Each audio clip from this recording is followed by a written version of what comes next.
بحاجات عالم تتاليل تفقاتي ينبرنا بركوب سلمات زي أفتان نمنفس سلام بمقداف بتنعاتي يخوم لنا بركوب عالم بحبي عقازي دخوما عقزي تببا منالو أب عالم قويتا بزي كمان عقازي دخوما عقزي تببا منالو أب عالم قويتا بزي كمان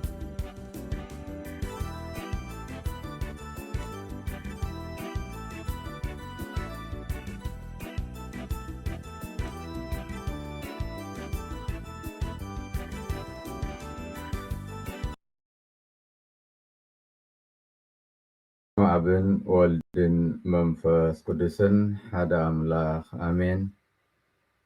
ኦ አምላኽ ሰግደልካ አሎና ብፍጹም ልብና እውን ንፈትወካ ኣለና ክንዲ ዝፈጠርካና ክርስቲያን ክንዲ ዝገበርካና በዛ ለይቲ እዚኣ ስለ ዝሓልኻና ነመስግነካ ኣለና። በዛ መዓልቲ እዚኣ ካብ ኩሉ ሓጢያት ክትሕልወና ካብ ኩሉ እኽፋእ ክተድሕነና እውን ንልምነካ ኣለና።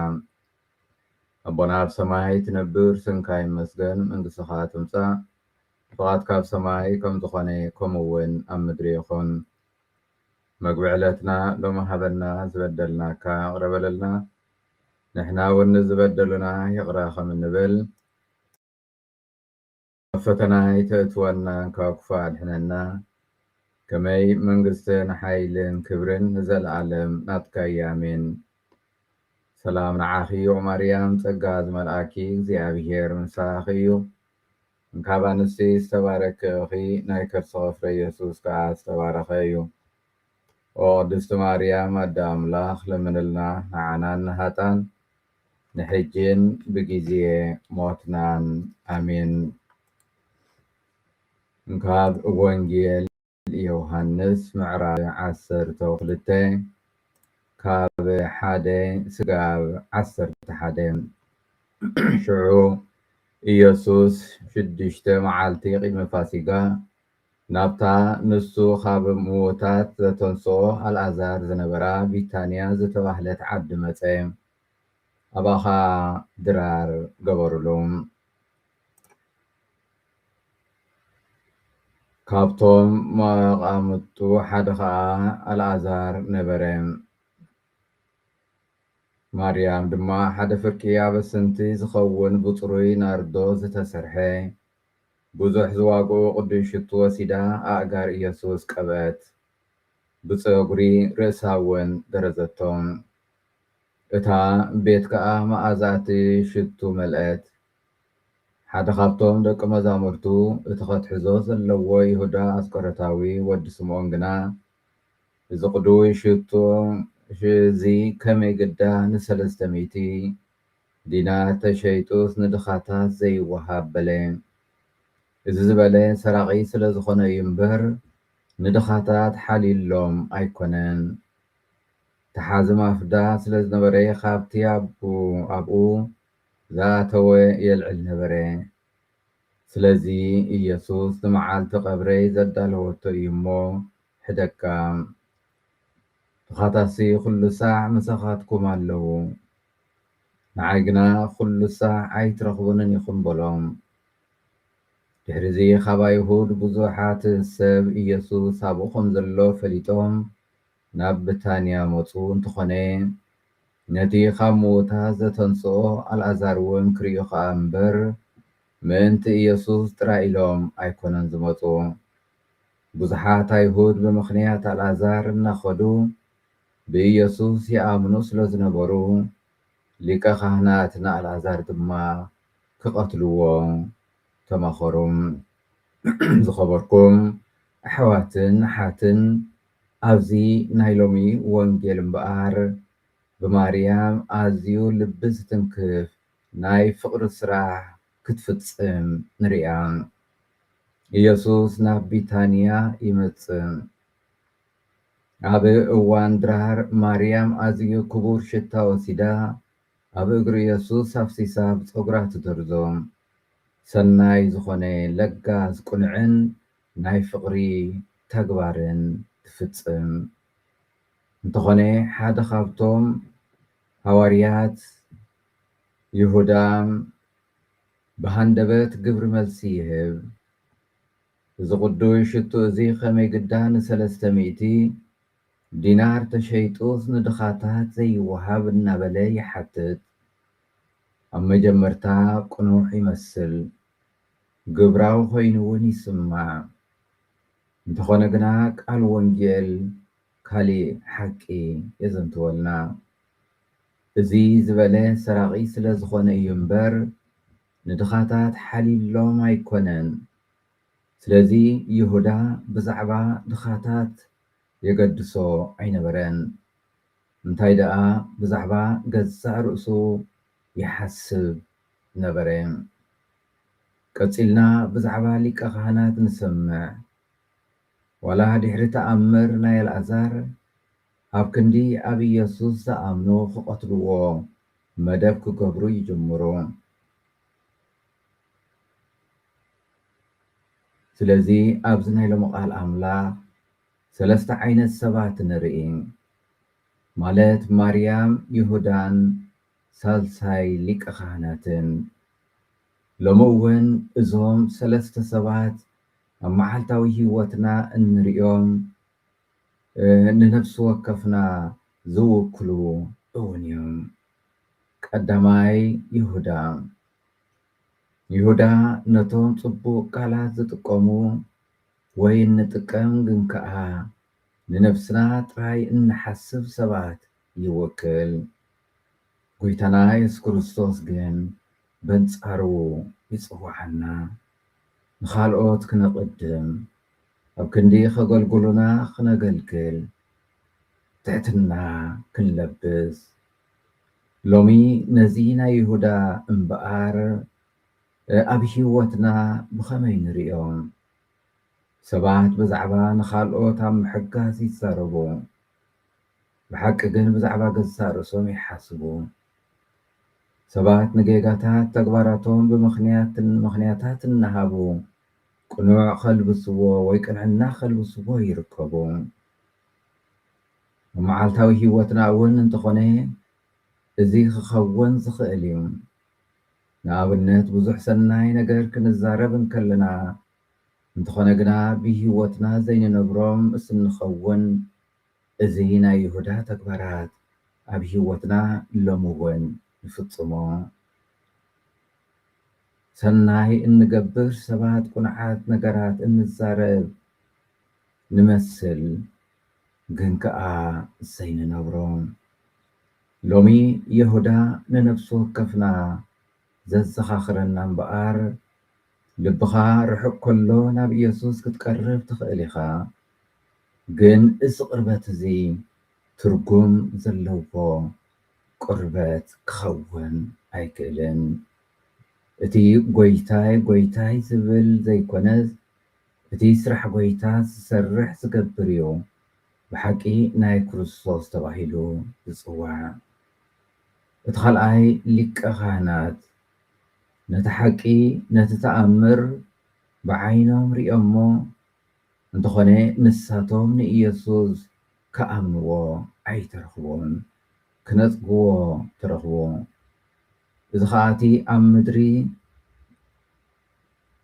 ቦቶም ስልጣናቶም ቦቶኦም ንምሕላው ዝገብርዎን ዝፍፅምዎን እዩ ሎሚ እውን ነዚ ኣብ ሂወትና እንሪኦ እዩ ሰባት ነቲ ቅኑዕ ዝኾነ ተግባራት ሰላም ዘይሂቦም ምስቲ ሂወቶም ድሌቶም ስለ ዘይከይድ ይነፅግዎም ወይ ክነፅጎ ንርከብ ብዙሕ ግዜ ስልጣንካ ቦታኻ ኣንነትካ ንምሕላው ነቲ ሓቂ ክነፅጎ ትነብር ከምቲ ኣቐዲምና ዝበልናዮ ዝተፈላለየ ምኽንያታት እናምፃና ከዓ ክንነፅጎ ንርከብ ሰባት ኣብ ክንዲ ንፅቡቕ ደው ዝብሉ ስቕታ ክመርፁ ወይ ክንመርፅ ንርኢ እዚ ከዓ እቲ ህይወት ናይቶም ሊቀ ካህናት ነቲ ሰናይ ናይ ክርስቶስ ተኣምር ናይ ክርስቶስ እናረኣዩ ክነጥቁ ዝተረኽቡ ንሕና እውን ኣብ ምድራዊ ህይወትና ነቲ ሰናይ ክንነፅግ ነቲ ሰናይ ክንገብር ንነፅግን ፀዋዕታና ንኽሕድን ብዙሕ ግዜ ስልጣንካ ቦታኻን ኣንነትካን ንምሕላው ነቲ ሓቂ ክትነፅጎ ትነብር። ስለዚ እዚ ከይንፍፅም እዩ ክርስቶስ ጎይታና ሎሚ ብቓሉ ንነፍሲ ወከፍና ዝዕድመና ዘሎ። ሊቀ ካህናት ከምዚ ኢሎም የዘኻኽሩና እቲ ልቢ ምስ ተዓፅወ ወላ እቲ ሓቂ እውን ከይተረፈ ክልውጠና ኣይክእልን እዩ።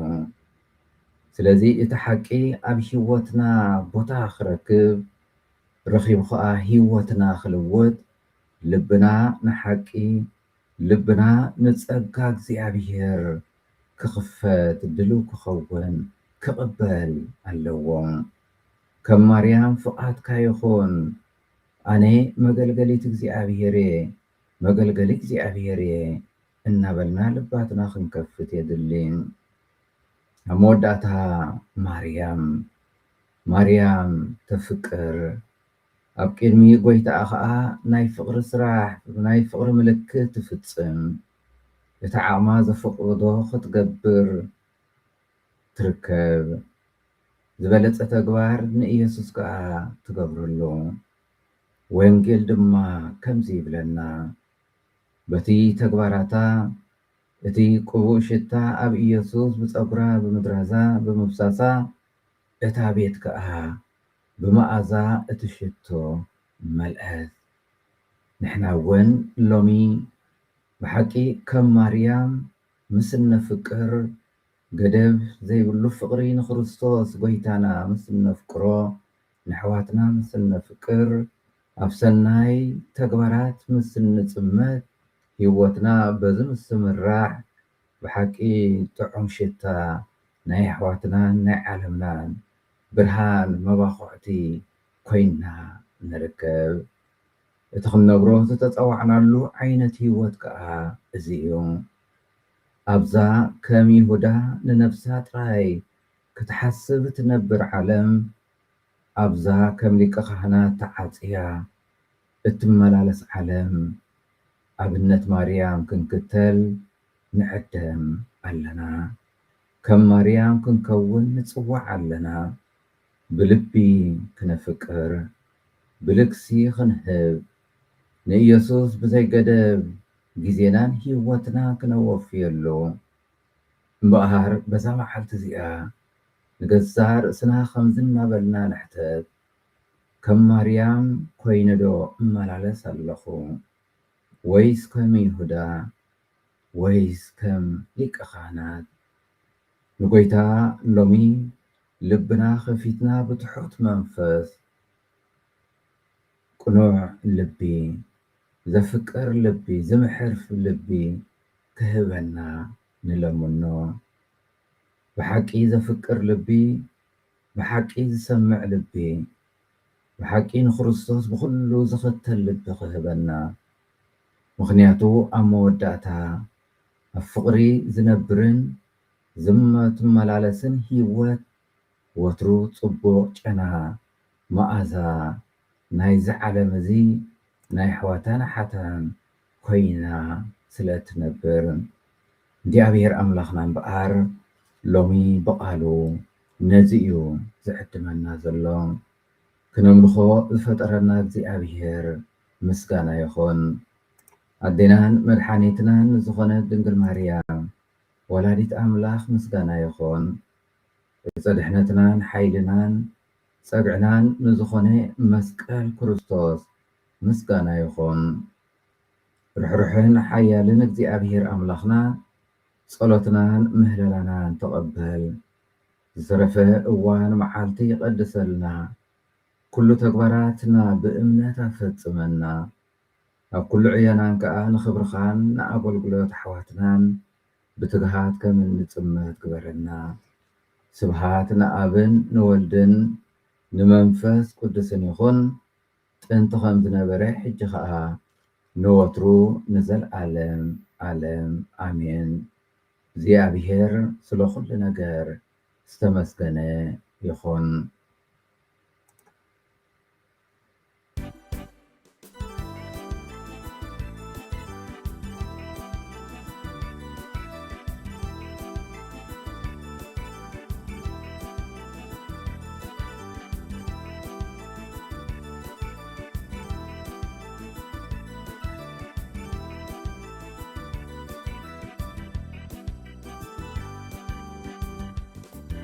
بحاجات عالم تتاليل تخفاتي ينبر نبركوب صلمات زي أفتان نمنفس سلام بمقداف بصنعاتي يخوم لنا بركوب عالم بحتي حقازي دخومان حقزي تببان منالو أب عالم قويتا بزيكما حقازي دخومان حقزي تببا منالو أب عالم قويتا بزيكما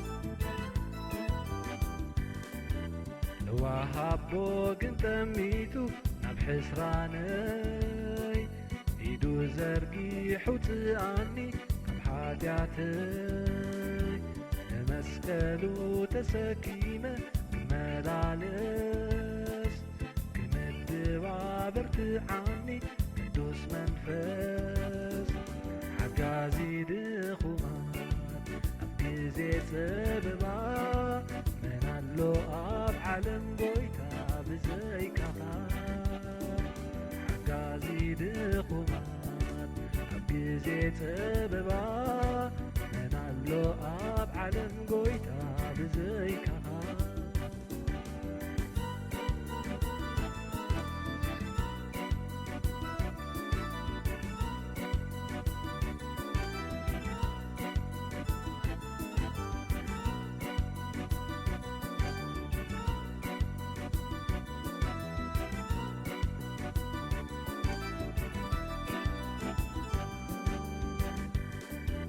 أملاخي متسقعي من قويتاي كابا خازف اليامني هيوتي تمسكن أملاخي بالمنقستخا منالو روح مراحي جكاخا حقازي دخومان بيزيت سببا منالو أب عالم قويتا بزيكا حقازي دخومان أبقزي سببا منالو أب عالم قويتا بزيكا